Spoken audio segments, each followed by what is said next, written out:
Let's get some reaction now from Labour, from their Shadow International Trade Secretary, Barry Gardiner.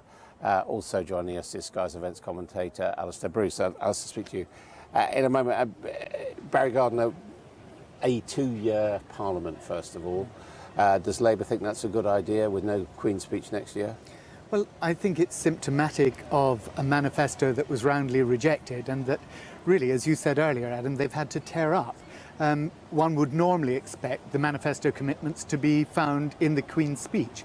But so toxic was that manifesto that they've really said, OK, all we can put into the Queen's speech are some key Brexit pieces of legislation and other bits and pieces which really are pretty thin.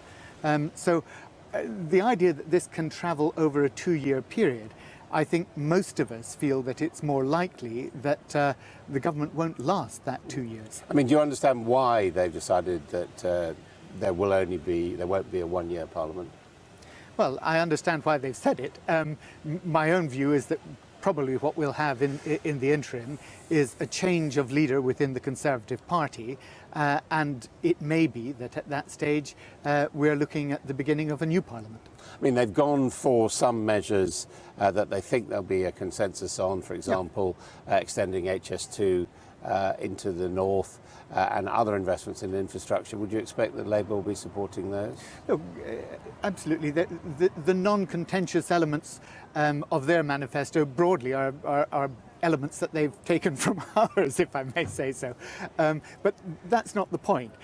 What we have here is a thin domestic legislation agenda and a very large Brexit agenda. And it's right that we get on with that. We must scrutinise this very carefully because actually this is going to be fundamental to the future prosperity of the country over the next 40 years. In your area, supporters of what they call a clean or a proper Brexit are hailing the fact that there is a trade bill proposed that Liam Fox, your opposite number, will take through. Do you see that as something confirming that we're going for that harder Brexit outside of the customs union? Look, the government's made no secret of the fact that it wants us not only outside of the single market, but also outside of the customs union. That's always been their stated objective. And of course, when you're not part of the customs union, it brings certain border problems, red tape and so on, but it also brings problems for Northern Ireland and the Republic of Ireland and the border there, which obviously is a key element of the negotiation that the government's got to do.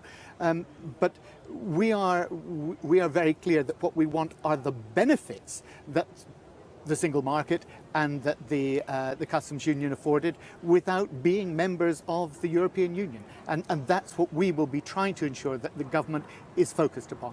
Ms. Gardiner, stay with us. I want to bring in Alistair Bruce here with a fine regimental Panama. Is that right? It is. It's just I'm a bit follically challenged, I'm afraid. Scots Guards, is it? Yeah, it is. Yeah.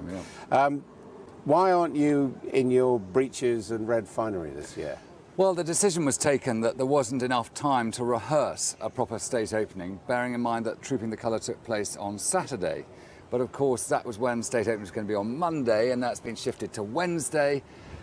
I just think it was decided that once they'd printed this, that they might just well get on with it. It's the ceremonial to be held today, which is pretty much exactly what is required, which is the Queen going to Parliament, summoning the Commons, reading out to them what she is the executive head of the nation. Of course, she doesn't carry any of that power anymore, but she reads out what she wants Parliament to do.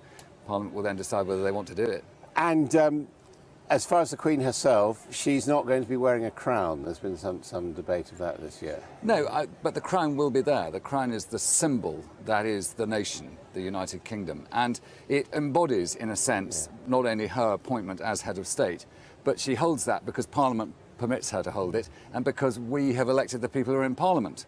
So that, therefore, is the symbol against which all these things take place. What do you think of the dress-down state opening this year?